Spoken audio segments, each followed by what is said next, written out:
entrar lo que es en la movilidad eléctrica. Como les decía, vamos a ir adentrándonos poco a poco, primero con la cosa más básica, que es la definición de un vehículo eléctrico y los tipos de conectores, algunos porque hay bastante, y indicarle después lo que se utiliza acá en República Dominicana y qué se ha hecho en República Dominicana. Entonces, eh, ya la movilidad acá en República Dominicana es un hecho en cuanto a vehículos eléctricos y en cuanto a cargadores. Lo vamos a ver más adelante. Entonces, como introducción, el problema de la movilidad no es solamente, no impacta eh, solamente como se le llama, la acústica, el ruido, sino también hay un impacto ambiental. Por ejemplo, en el 2013, el transporte concentró más del 46% de las emisiones de gases de efecto invernadero aquí en nuestro país. Y del total de hidrocarburos que ingresan a República Dominicana, el 40% es destinado al sector transporte. Como pueden ver, el mayor impacto que se tiene en el medio ambiente es provocado lógicamente por los vehículos eléctricos, por los vehículos de combustión interna, disculpe. Eso ocurre en la mayoría de los países del mundo. Por eso es que al ver que el impacto de los vehículos de combustión es tan alto, entonces por eso es la gran penetración que ha tenido los vehículos eléctricos a nivel mundial y principalmente República Dominicana. Entonces, un automóvil eléctrico es simplemente un auto que transporta personas y es propulsado por uno o más motores eléctricos. Como sabrán, hay vehículos, por ejemplo, como el Nissan Leaf, que tiene un solo motor eléctrico, pero hay vehículos, por ejemplo, la Tesla tiene vehículos que tienen hasta 4 motores eléctricos. Entonces, por eso es uno o más motores eléctricos. Entonces, aquí pueden ver básicamente que el tema de los vehículos eléctricos no es algo del siglo XXI. En el 1832 fue creado el primer vehículo eléctrico y pueden ver que a través de los años, por ejemplo, un vehículo eléctrico moderno en el año 1996. Eh, ya desde esa época ya se venía explotando eso. Pero como sabrán, el costo de la batería, así como pasó con el tema de los paneles solares, que si nos vamos al 2010 hacia atrás, el costo era sumamente elevado. Igual pasaba con las baterías. El costo de la batería eh, se ha ido reduciendo y se ha ido mejorando también la tecnología en la batería.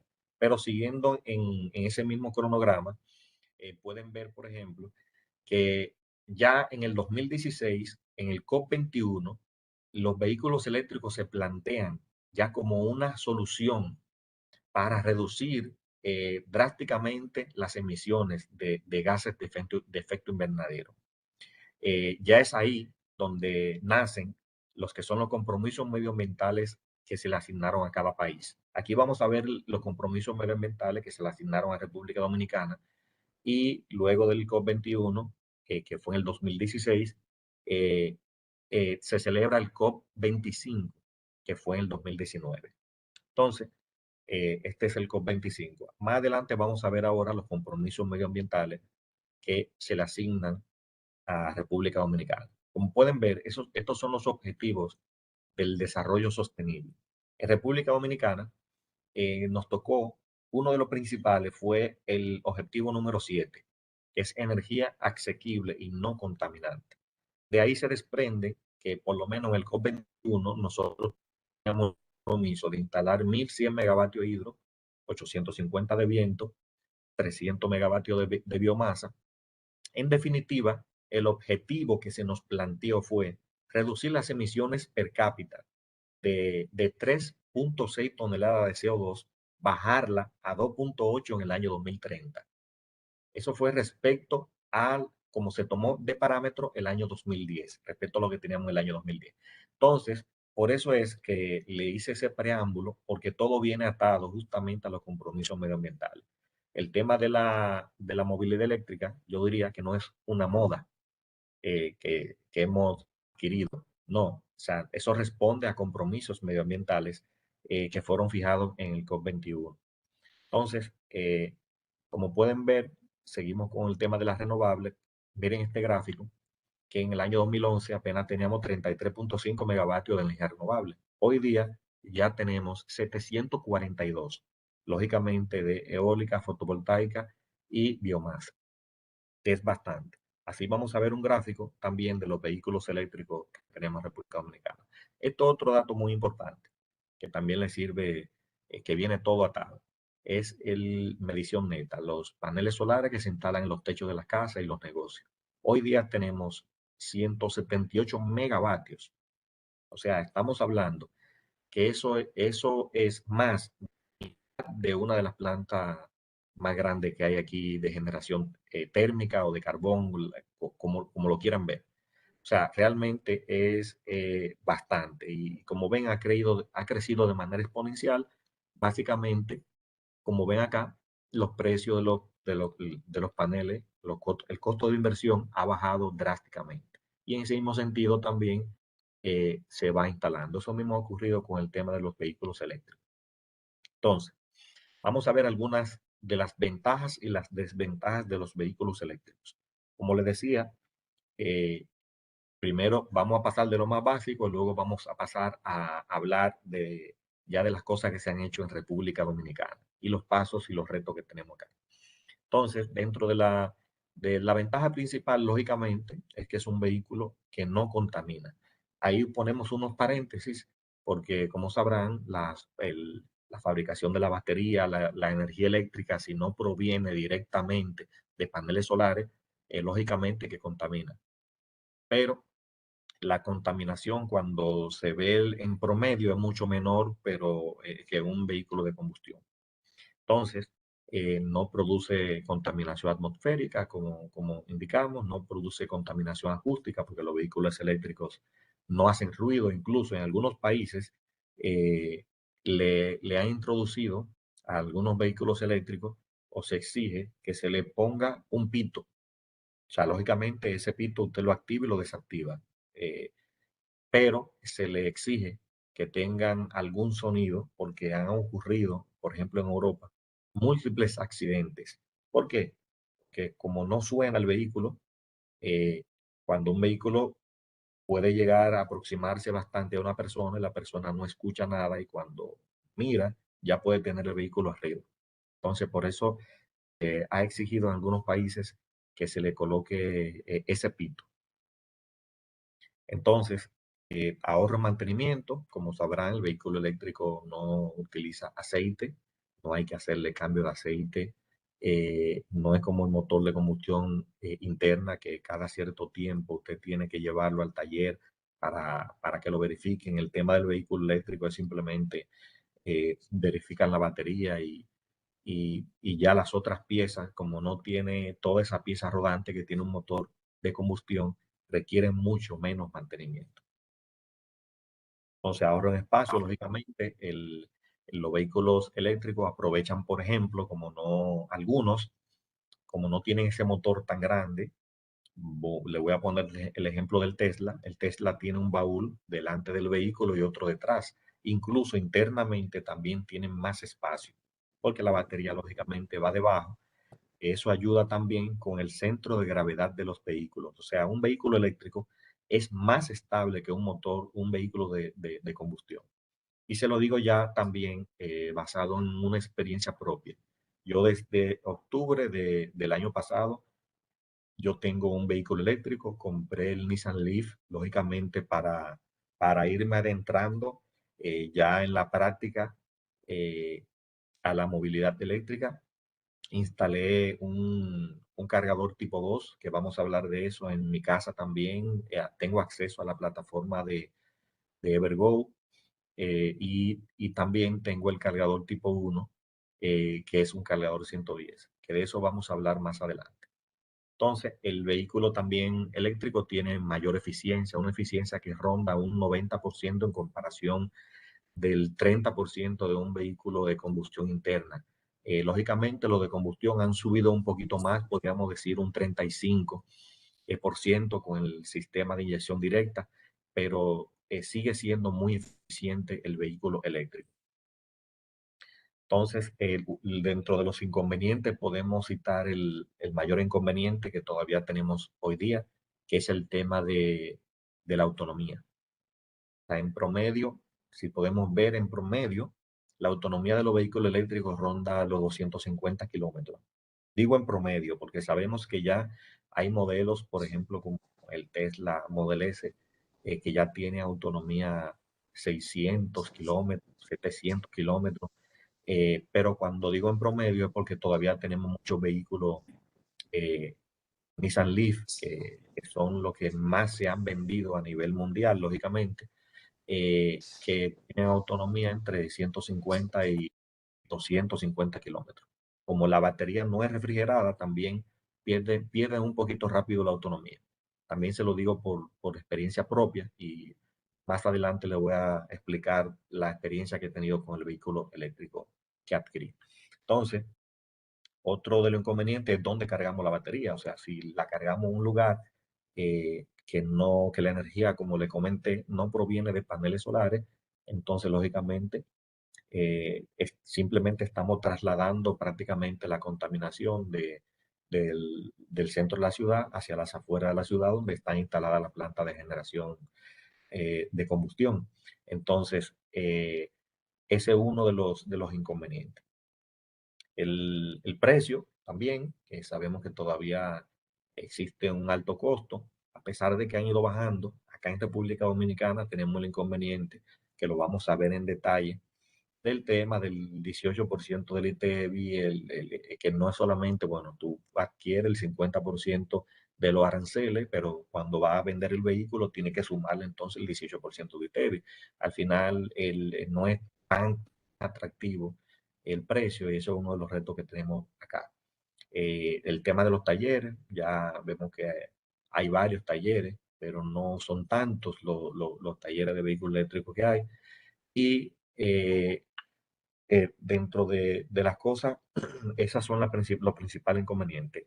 Ahora vamos a entrar a lo que son los tipos de vehículos eléctricos. Tenemos vehículos, por ejemplo, híbridos, vehículos eléctricos, vehículos de celda de combustible, etcétera. O sea, híbrido enchufable y eléctrico puro. Como pueden ver, por ejemplo, el primero es el híbrido.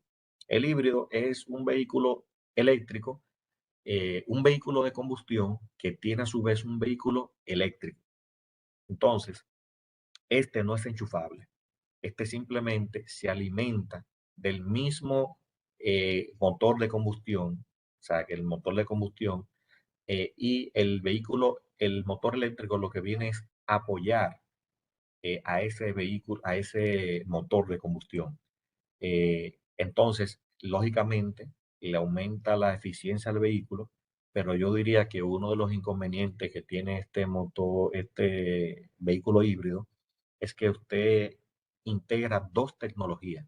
Al integrar dos tecnologías, lógicamente, usted a la hora de llevarlo a reparar, tiene que ser un lugar especializado en ambas tecnologías. O tendría que llevarlo en algún momento, si le falla el de combustión, llevarlo a un taller tradicional y si le falla el eléctrico, llevarlo también a un taller especializado de vehículos eléctricos. Entonces, es cierto que aumenta un poco la eficiencia, pero también el vehículo pesa un poco más que el de combustión y también más que un eléctrico. Yo diría que como sabrán, esto yo diría que fue un proyecto, lo diría de esta manera, no fallido, pero no tuvo, por ejemplo, la penetración que se pensaba. Entonces, después sigue el híbrido enchufable, que ya este cuenta con un motor de combustión y también un motor eléctrico, pero a su vez también tiene una batería. Entonces, eso también, al tener motores, al tener batería también, al tener el tanque de gasolina también, eso aumenta también el peso del vehículo y requiere también de más especialización a la hora de cualquier avería que tenga el vehículo.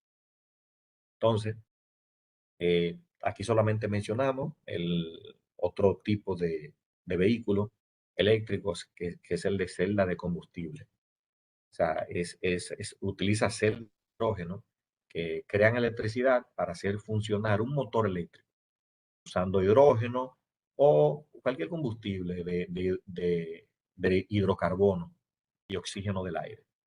Básicamente eso es lo que hace el vehículo de celda de combustible. Entonces, también hay unos experimentos que se han venido haciendo, que es un vehículo solar. Por ejemplo, el mismo Nissan Leaf trae detrás, bueno, no para cargar la batería, pero sí se utiliza para la, alimentar. Se sabe que a pesar de la batería para alimentar el motor eléctrico, los vehículos eléctricos tienen una batería tradicional, una batería de celda de plomo, una pequeña batería que es para quitar el seguro del vehículo, mantener la alarma y ese tipo de cosas. Entonces, viene con una pequeña celda solar arriba que es para cargar esa batería tradicional. Entonces, ya por último, tenemos el más importante de todos, el que vino ya a traer la revolución en los vehículos, que es el eléctrico puro, el EV, con sus siglas en inglés. Este vehículo simplemente funciona únicamente con electricidad, 100% eléctrico. Y lógicamente ya no utiliza gasolina y es un vehículo que no contamina. Entonces, los tipos de cargadores. Vamos a ver algunos de los tipos de cargadores. El cargador doméstico o tipo 1, que es un cargador básico. Eso lo traen la mayoría de los vehículos eléctricos. Cuando usted lo compra, viene con un bultico que viene con ese cargador detrás. Ese cargador usted lo puede utilizar de emergencia. En el caso del Leaf, no solamente se usa de emergencia, porque aquí voy a hacer un pequeño paréntesis en base a mi experiencia que he tenido. Por ejemplo, como el vehículo, el Leaf, no tiene la batería refrigerada, la batería se calienta tanto cuando usted está cargando la batería como cuando está en proceso de descarga si usted está utilizando el vehículo. Por ejemplo, usted viene de un recorrido de 40, 50, 60 kilómetros, 100 kilómetros, y la batería viene caliente. Cuando usted, si la conecta inmediatamente al cargador nivel 2, un cargador de 7.2 kilos, 28 amperes, realmente la batería se va degradando. Hay que esperar un momento que la batería se enfríe un poco o simplemente le puede poner el cargador tipo 1, que este cargador para cargar el vehículo, el Leaf, porque si la batería es más grande dura más tiempo, eh, pero un vehículo de una batería de 22, 24 kilovatios horas, usted duraría entre 6, 8 y 11 horas para cargar ese vehículo. O sea que si tiene que hacer una diligencia rápido, entonces necesariamente tiene que utilizar el cargador tipo 2. Hay Nissan Leaf que utilizan el cargador también ya, el de carga rápida, el tipo 3, ya vienen eso de 50, 100 kilos. Eso todavía le degrada un poquito más rápido la batería. Eso solamente para usarlo en emergencia, como diríamos. Entonces, este suco, el doméstico, lo traen la mayoría de los vehículos detrás en un bultico, cuando usted lo compra. Así que si usted compra un vehículo eléctrico, verifique que tenga eso, porque la mayoría vienen sin goma de repuesto, pero sí tiene que tener su cargador doméstico. Entonces, este otro tipo de cargador, ya lógicamente la diferencia entre uno y otro es el amperaje, 34 amperios, en la recarga que es semi rápida. Este otro tipo de conector, el J1772, ese otro tipo de conector, que también es tipo 1. Entonces, ya de los tipo 2 tenemos este tipo de conector, el 6219-6. Este cargador, lógicamente, ya carga los vehículos de carga semi rápida, pero no se utiliza tanto, por lo menos acá en República Dominicana. Eh, Como pueden ver, ahí tienen muchos conectores, los cargadores, lógicamente, dependiendo el nivel de potencia que manejen, pero los más importantes que podemos mencionar, el de proximidad y el piloto. ¿Para qué sirven estos tipos de conectores, el de proximidad y el control piloto? Son para mí uno de los más importantes, al igual que la Tierra, porque como sabrán, vehículos eléctricos manejan mucha corriente y mucha potencia. Entonces, pueden representar un riesgo también para la persona. Entonces, ¿por qué tiene este conector de proximidad? Justamente en el momento que usted va a conectar, va acercando el conector al vehículo, el, de, el conector de proximidad, lógicamente, eso es computarizado, sensa de que usted va a conectar el vehículo y lógicamente también cuando usted lo desconecta, él se asegura que no pase corriente o elimina un poco no, totalmente, cualquier arco que se puede producir al usted conectarlo o desconectar el vehículo.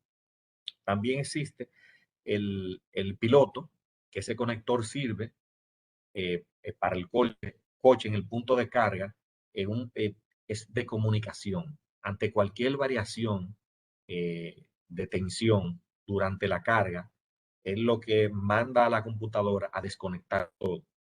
Eso es para evitar cualquier falla eh, en el vehículo, o sea, en el proceso de carga del vehículo. Para mí son de los dos más importantes. Y el conector a tierra. Entonces, seguimos con los tipos de cargadores. Este también está en República Dominicana. Hay algunos tipos ya de cargadores que manejan esas potencias, lógicamente. 125 amperios, 43 kilovatios hora, 50 kilovatios hora. Eh, este otro tipo de conector. Como le dije en la presentación, ustedes van a tener todo esto. Simplemente de manera ilustrativa lo estoy indicando. Este otro tipo de conector, pero que ya está en desuso, eh, no lo vamos a detener en este, pero sí en el CHAdeMO. El CHAdeMO ya es como se le llama, eh, el supercargador. Ya estos manejan una intensidad entre 125 amperios, 200 amperios, potencia entre 50, 65 kilos, 100 kilos, 125 kilos. Esto te puede cargar el coche, dependiendo del tamaño de la batería, en unos 15 minutos, 20 minutos.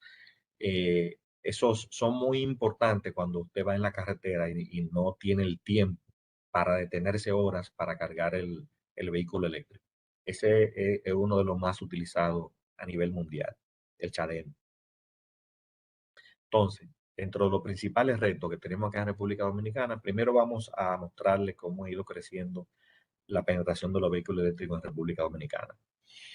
Eh, Aquí hago una pausa para, como le dijo Larisa, las preguntas las vamos a hacer, ustedes la van haciendo, la van redactando a medida que vamos pasando los slides, para entonces dar un espacio de unos, no sé, unos 40, 45 minutos para responderla, pero pueden ir redactando sus preguntas. Entonces, la penetración de los vehículos eléctricos en República Dominicana se ha comportado de la siguiente manera. En el 2012 prácticamente no teníamos vehículos. De ahí hacia atrás era algo demasiado mínimo. Y el impulso lo hemos tenido del, desde el año 2018 en adelante. Como pueden ver, en el año 2020, a pesar de la pandemia, miren la cantidad de vehículos que ingresaron a República Dominicana. Hoy día tenemos un acumulado de 1.617 vehículos. Usted dirá, bueno, esa información es incorrecta. No, lo que pasa es que sí hay más de esa cantidad de vehículos que están en los dealers, pero corriendo en la calle aproximadamente tenemos 1.600 vehículos y se espera que en este mismo año esa cantidad supere los 2.500 vehículos eléctricos rodando en la calle. Es muy importante, porque que haya ingresado aquí a través de aduana, hay mucho más de 2.500 vehículos, pero rodando en la calle, esa es la cifra que manejamos. Entonces, como pueden ver aquí en este gráfico, la mayor cantidad de vehículos que han ingresado a República Dominicana han sido los Nissan Leaf. Lógicamente, porque es un vehículo cómodo, y también que tiene un precio asequible en comparación con los demás vehículos. Bien, entonces, para su conocimiento general, en junio del año 2020, que también es información, si no la tienen, se la podemos enviar, se desarrolló lo que es el Plan de Estrategia Nacional de la Movilidad Eléctrica en República Dominicana. Eh, en este plan trabajaron empresas como, lógicamente fue financiado por el BID, trabajó el Ministerio de Energía y Minas, el Intran, la Superintendencia de Electricidad, la Comisión Nacional de Energía y las empresas distribuidoras. Trabajamos arduamente para sacar este primer documento, este plan estratégico nacional. Le puedo indicar que el documento no tiene desperdicio. Lo pueden descargar, está en internet, también se lo podemos enviar, pero es donde están todos los compromisos que asumimos como país respecto a la movilidad eléctrica. Lógicamente, con el objetivo de reducir en un 25% las emisiones de gases invernaderos, básicamente. Entonces, dentro de ese documento, se dividió en varios ejes. Vamos a mencionar lo más importante, porque el documento es bastante extenso, pero dentro de lo más importante, tenemos el marco regulatorio. Todo parte de ahí. Aunque en muchos países, como el nuestro y otros países, llega primero la tecnología y luego viene la regulación. Entonces, eh, en el primer punto hay que definir cuáles son los agentes que están autorizados para la comercialización de la carga de los vehículos eléctricos como primer eje. Definir las tarifas de carga de los vehículos, exigir un registro de las estaciones de carga, porque hoy día se instalan estaciones de carga, pero no tenemos un registro, nadie lleva ese registro de esas estaciones de carga. Establecer estándares de compatibilidad, como vamos a ver más adelante, hay una guerra de formatos, hay muchos tipos de vehículos eléctricos que están ingresando a República Dominicana sin un control de estandarización. Algunos tienen que comprar conectores o adaptadores para poder cargar su vehículo eléctrico. Hay que garantizar también la gestión de los residuos. ¿Qué vamos a hacer con esas baterías cuando se dañen? El impacto en la recaudación fiscal también. Y también fortalecer la transparencia y los trámites que se hacen de acuerdo a los registros de los vehículos eléctricos. Como eje secundario, tenemos las capacidades de los profesionales y las instituciones. Hay que promover la formación y el conocimiento de técnicos. eh, Lógicamente, para la hora de usted llevar su vehículo eléctrico a un taller, que son técnicos especializados. También hay que motivar a que las instituciones eh, que también apoyen la movilidad, porque la mayoría de las instituciones tienen vehículos eléctricos y si no conocen de lo que es esa tecnología, quizás se frene un poco a la hora de adquirir para ir cambiando su flotilla. Entonces, en el primer eje nos vamos a detener un poquito en el punto número 1, en los agentes autorizados. Vamos a ver qué dice la normativa en República Dominicana. Primero, la actividad de comercialización, como sabrán, la, los cargadores de vehículos eléctricos entran en lo que es la comercialización de electricidad, porque usted le está vendiendo a un tercero, ya sea de la energía que proviene de unos paneles solares si usted lo tiene, o de la energía que proviene de una empresa distribuidora. Entonces, para aclarar acá, la comercialización se define en el artículo número 2 de la Ley General de Electricidad 12501 y indica que las empresas comercializadoras son aquellas encargadas de vender electricidad a los clientes finales. Eh, Lógicamente, pagando una tasa o el peaje correspondiente a la empresa distribuidora al usar la red. Sin embargo, el mismo artículo indica que esta actividad está siendo realizada por las empresas distribuidoras en República Dominicana. Eh, Como pueden ver, le pongo esta lámina, siempre la pongo porque Guatemala es un mercado maduro.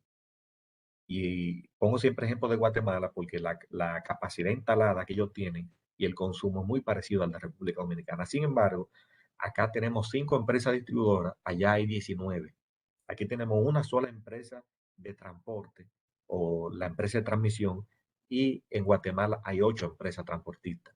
O sea, la competencia ya es más fluida y por ende tienen mejores precios en electricidad. Acá no, la comercialización la hacen las empresas distribuidoras. Sin embargo, allá hay 22 empresas comercializadoras.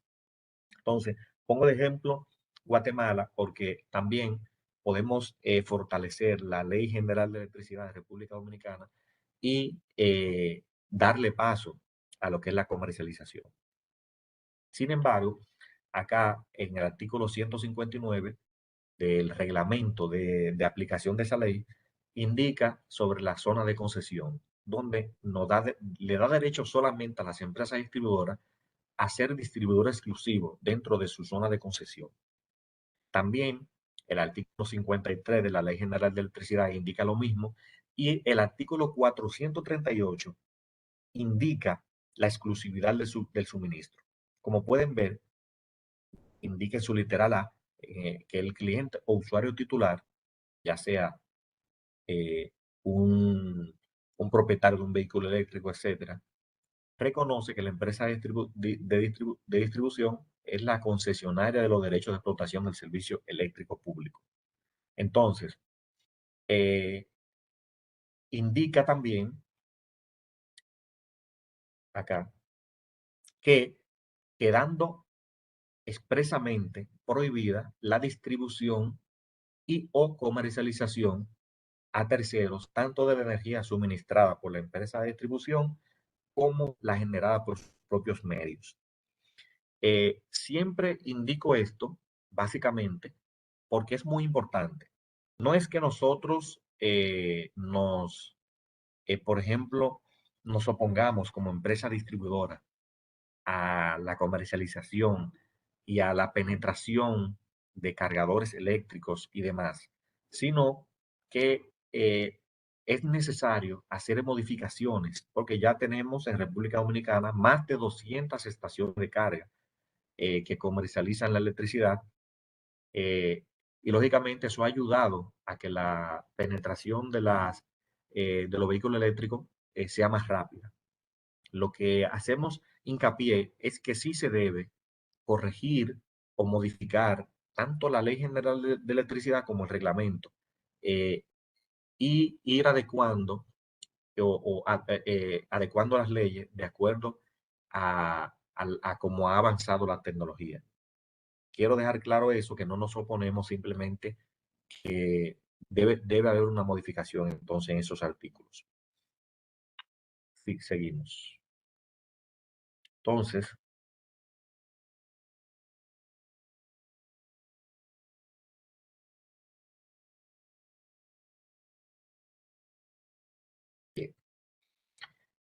vamos a hablar ahora sobre el tema de las tarifas de los vehículos eléctricos, la definición de tarifas. Simplemente aquí solamente vamos a comentar lo siguiente. Como pueden ver, es muy importante que se definan tarifas. ¿Por qué? Porque, por ejemplo, cuando usted tiene un vehículo eléctrico,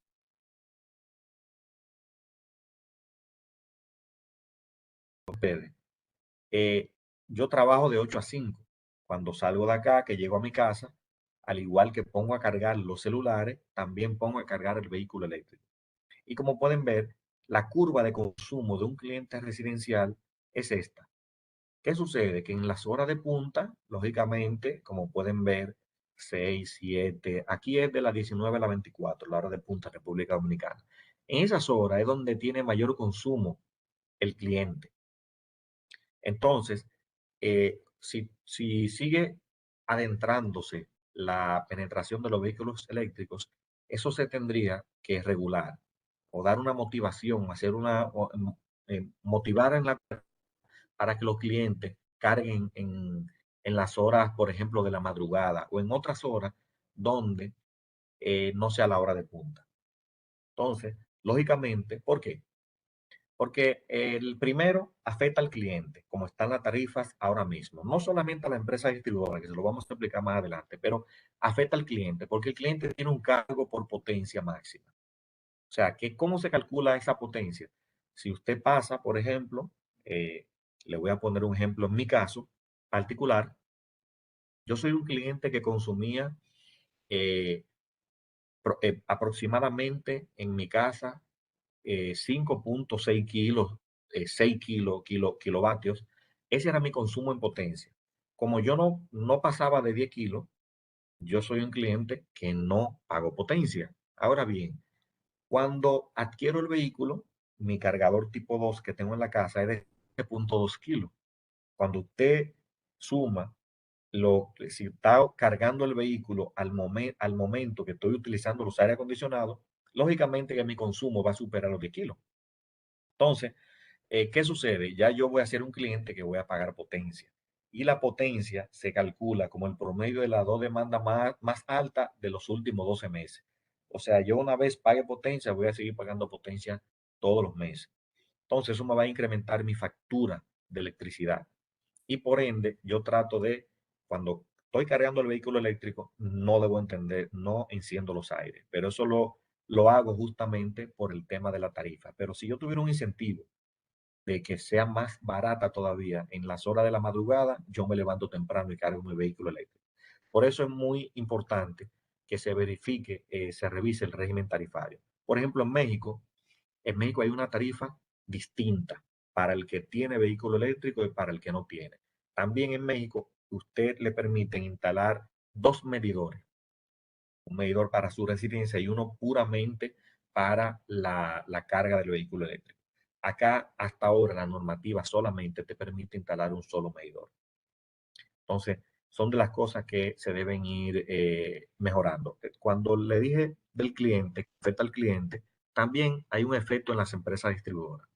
Si cargamos en hora de punta solamente, todo el mundo carga en hora de punta, el precio de las empresas distribuidoras, la que previene del mercado spot, se calcula de manera horaria. Y en las horas de punta, lógicamente, que ingresan centrales de mayor costo variable, el precio lo fijan en esas centrales de mayor costo variable y por ende el costo de la energía de las empresas distribuidoras se encarece. O sea, por eso va todo enlazado. Como pueden ver, aquí hay una lámina donde si todo el mundo carga en hora de punta, eh, lo que sucede es que el costo en esas horas de punta va a ser mucho más elevado para las empresas distribuidoras y por ende se le debería transferir al usuario ese costo. Pero lo que proponemos es que se dé algún incentivo de que el cliente cargue en las horas de menor demanda. De esa manera se le dé algún incentivo al cliente para hacer eso, para evitar que en las horas de punta la empresa distribuidora compren la energía más cara y por ende no se le transfiera luego al usuario. Esa es una de las propuestas que hacemos. Entonces, eh, vamos a hablar de los estándares de compatibilidad, los tipos de conectores, diferente a la forma que lo hicimos anteriormente. Como dijimos, hay una guerra de formatos. Ustedes saben que, por ejemplo, un conector 110 aquí en República Dominicana es distinto al que usted use en Europa. Cuando usted va a viajar a Europa, tiene que llevarse un adaptador para que sus cargador de su celular, su máquina de afeitar, que todo le funcione allá. A pesar de que en algunos países la frecuencia es distinta, algunos son 50 Hz y otros 60 Hz como República Dominicana, pero la mayoría de los equipos trabajan en ambas frecuencias, lo que el conector es distinto. Entonces, lo mismo sucede con los vehículos eléctricos, que hay una guerra de formatos que se deberían estandarizar. Como pueden ver acá, siempre pongo de ejemplo el Nissan Leaf, porque él trae los dos tipos de conectores, los conectores principales, el CHAdeMO de carga rápida y también trae el, el 1772, que es el tipo 1, el cargador 110 que trae el vehículo detrás. Entonces, no todos los vehículos traen dos tipos de cargadores, algunos solamente traen un solo. Entonces, también otro modo que se pudiera estudiar, que se está estudiando, pero que se pudiera implementar, no sé qué tan caro saldría, es el modo de carga de inducción, el estática, que básicamente es el mismo principio que utilizan los celulares. Como pueden ver, tanto el celular como el receptor tiene una bobina y la energía se transmite a través del campo magnético. Entonces, ese mismo esquema se ha aplicado en Europa. No sé si aquí en República Dominicana será muy costoso, pero algo que los vendedores de vehículos eléctricos pudieran evaluar, que es el mismo principio, como pueden ver acá. Es simplemente una estación de carga con inducción. Lógicamente, los vehículos imagino que serían un poquito más costosos, pero es una posible solución. Como pueden ver, en muchos países de Europa ya se está implementando ese tipo de, de cargador por inducción estática. Y no nos quedamos ahí. También existe lo que es el modo de carga de inducción dinámica. Como pueden ver, ya está en prueba lo que son las autopistas para carga de vehículos, que usted no se va a tener que detener o para cargar el vehículo, sino que lo puede hacer en movimiento. Eso se está estudiando y se está poniendo a prueba, como pueden ver. Eso es algo muy importante. Pueden ver acá. Entonces, seguimos con el eje número 3 ahora, que es promover la instalación de estaciones de carga. Eh, Acá, como podemos ver, Edesur tiene pensado cambiar o ir cambiando su flotilla de vehículos eléctricos. Tiene algunos, pero pretende cambiar su flotilla de vehículos eléctricos. Eh, Como podemos ver, por ejemplo, en Europa, Estados Unidos, el tema de las estaciones de carga no es un reto, no es un reto, porque ya hay bastantes estaciones de carga. Ahí en Europa pueden ver que hay bastantes estaciones de carga. Sin embargo, acá en República Dominicana, en, incluso hasta finales del año 2019, teníamos apenas eh, unas 3 estaciones de carga. Usted tendría que andar con una plantica eléctrica detrás en el baúl del vehículo por si se quedaba por ahí, si pretendía viajar al interior en su vehículo. Sin embargo, hoy día en República Dominicana, tenemos ya disponible, eh, bueno, hoy día tenemos más de 200 estaciones de carga, unas 210, 211 estaciones de carga. Y solamente una empresa pretende instalar en este año y el año próximo llegar a 500 estaciones de carga.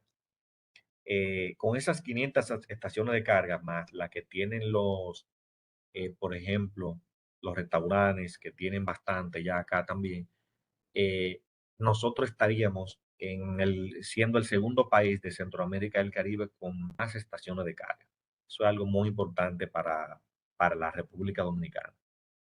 Entonces, como pueden ver acá, también hay muchos países en el mundo que han comenzado a modificar normas que prohíben la venta de vehículos de circulación, de combustión. Como pueden ver en Francia, ya se dejará de vender vehículos de gasolina y diésel en el 2040. Reino Unido, en Escocia, Noruega, Holanda, Alemania, México, la India, etcétera.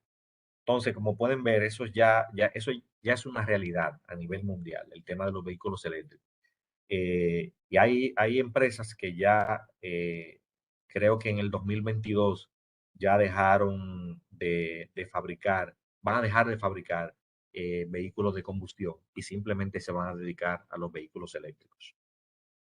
Entonces, lo que le decía de la ley 103-13, la ley de incentivos de los vehículos eléctricos, permite la importación de vehículos eléctricos, claro que sí, pagando el 50% solamente del arancel y el 50% de la primera placa y el 50% del ITEVIS. Sin embargo, los que importan vehículos eléctricos deben pagar a la DGA un 9% y transferir al usuario un 18% del ITEVIS.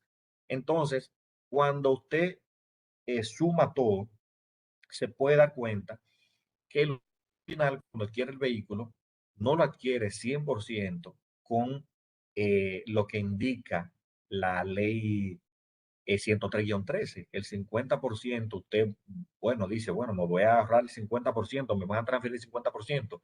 No, a la hora de que el vendedor del vehículo eléctrico paga el 9% a la DGA, ¿qué hace? Se lo transfiere al usuario.